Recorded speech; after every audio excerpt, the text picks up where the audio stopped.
Maintenant, ce sera à Monsieur Qassim Hamedini. Je répète encore la question parce que la personne vient de m'interpeller de nouveau sur Amman, Djibouti. Vous êtes rentré à titre privé pour la mise en œuvre d'accords. Comment se fait-il que puisqu'il n'y a pas eu apparemment lieu jusqu'à date de cet accord, qu'est-ce qui a amené à cette époque-là à ce que une initiative louable a amené à ce que l'ARD a été brisée dans son élan, évidemment, et a amené à ce qu'il y ait eu ARD USN et ARD Refondation. Merci. Très succinctivement, s'il vous plaît. Merci. Pour traduire en Somalie chaque phrase que je veux prononcer, parce que c'est important dans la communauté afar, c'est ce qui s'est passé, mais dans la communauté somalie, on ne sait pas exactement ce qui s'est passé au niveau de l'ARD. La force du régime, si vous voulez, c'est que le régime a des informations de tous les milieux, de toutes les communautés. Alors que nous, opposants, l'information, elle est cloisonnée. Ce qui se passe à l'ARD n'est pas connu ailleurs. Ce qui se passe... C'est à cause de ça. Donc, s'il te plaît, traduis. Bismillahirrahmanirrahim. Je vais commencer par une anecdote.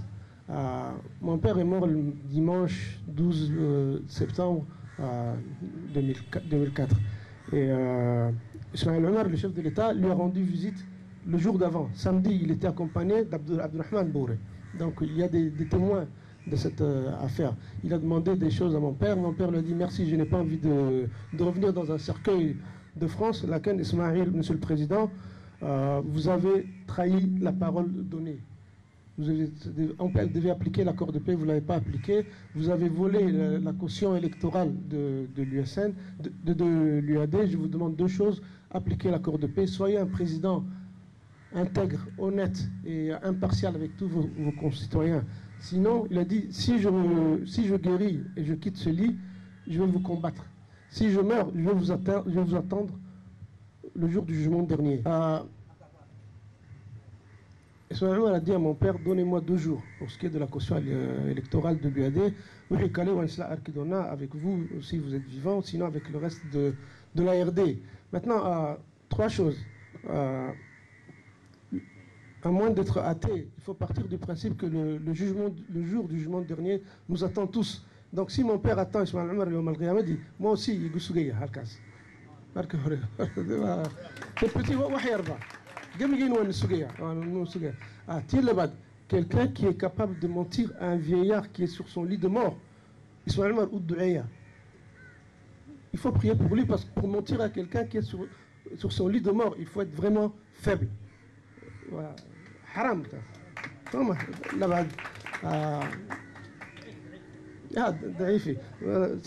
Effectivement, on en vient à Paris. Il m'a envoyé un ministre à lui pour me dire viens à Djibouti, on va appliquer le reste de l'accord de paix.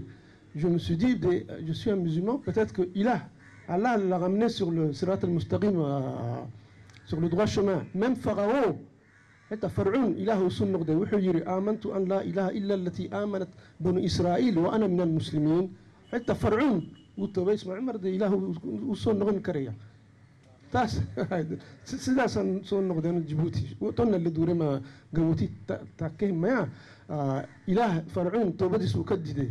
الآن ولقد عصيت من قبل وكنت من المفسدين وكددي إله غير يا ابن غير فرعون. ملاز دي اسمعوا بين يقول شيء. Il a aucun d'idée. Même si je veux quelque chose de bien pour lui, si Allah ne veut pas, il ne peut pas obtenir quelque chose avec Qassim Hamedini. Parce que nous serons tous jugés demain. Si je veux quelque chose de mal et qu'il le ramène dans le droit chemin, tout cas, le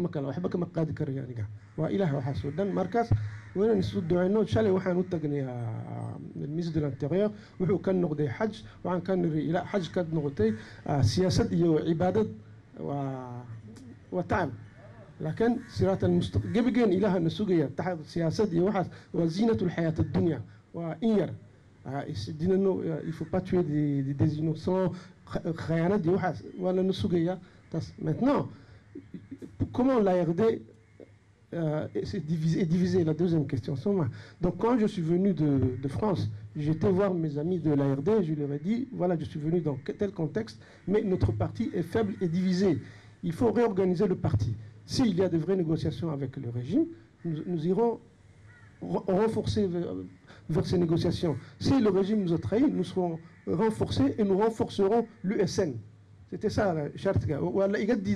Maintenant, vous connaissez Djibouti, tous les téléphones, donc le régime savait que l'ARD ne pouvait pas organiser un congrès dans l'unité parce que nous sommes tous écoutés et c'est ce qui s'est passé. Il y avait un président qui voulait rester président jusqu'à aujourd'hui, vous voyez ce qu'il en est. Donc, d'abord, il y a en fait le problème de l'ARD, c'est des cousins Ilmadero et Unayan. S'il y a des problèmes entre Ilmadero, c'est qu'il y a un oncle qui ne fait pas son travail de... Donc, au niveau de la famille Wankerwaye, après, une fois que l'oncle a été identifié, Tolkan ou Tagay, Ilmadero demandait ce qu'ils ont contre moi. odayga waa loo tagay ka bax laga yiri kadib odayga wuxuu iska yiri aniga dowladda nu shaqaysta il est passé à la télévision il a dit je soutiens Ismaël Omar donc tas u dhamidi donc odayga il n'était pas avec nous معناته donc tolka odayga waa ils ont dit au vieux ka bax diga idinku qu'est-ce que vous avez les deux Qasim Ali et Mohamed Ali Abdou qu'est-ce qu'il y a wala way donc la tribu a dit tol waxay tiri alo shaxino حال لقى بحية بقول يلا باتنك ولا لقى بحية بس لقى يريد قاسم محمد لا شقيستا ولا دي تتكذب إلى الله نحرستي وزير كتجورة أنا التقني ده كان ينقع هشيسا وزير الله نحرستي وايد ديدين با troisième fois. Après, au niveau de l'USN, au niveau national, Abdurrahman a essayé. Avant lui, Allah Naharisté, Ismaïl Guedi avait également essayé. Ils ont refusé au niveau de 4 instances. Donc maintenant, des gens qui veulent comprendre ce qui s'est passé à l'ARD, il faut organiser une table ronde, une confrontation entre eux et nous. Le régime en a profité. Il m'a laissé organiser le congrès parce que c'est un congrès qui a été organisé par les militants. Mais en même temps, le régime a fait croire qu'eux également, ils étaient de l'ARD. La preuve, Ahmed Youssouf a signé le 30 décembre en tant que président de l'USN, ce qui était contraire aux dispositions même de la charte de l'USN, parce que le président de l'USN doit être président d'un parti membre de l'USN. Donc le régime a fitna. Si le régime arrive à créer des fitna, c'est que nous n'arrivons pas à nous entendre. Donc il faut régler ce problème-là. Donc maintenant, encore aujourd'hui, vous verrez, ça va continuer. Donc le régime veut que les opposants se divisent. Mais peut-être que demain, on va me dire, Rasma Ahmedo, ce que vous avez fait est illégal, on vous retire le récépissé. La preuve, nous entendons dire qu'ils ont porté plainte contre Aman, comme quoi c'est illégal. Donc nous sommes 2 partis légalisés à avoir créé Aman. Pour délégaliser, pour ne pas reconnaître la légalité de Aman, il faut qu'au moins un parti perde sa légalité. Donc c'est une affaire à suivre.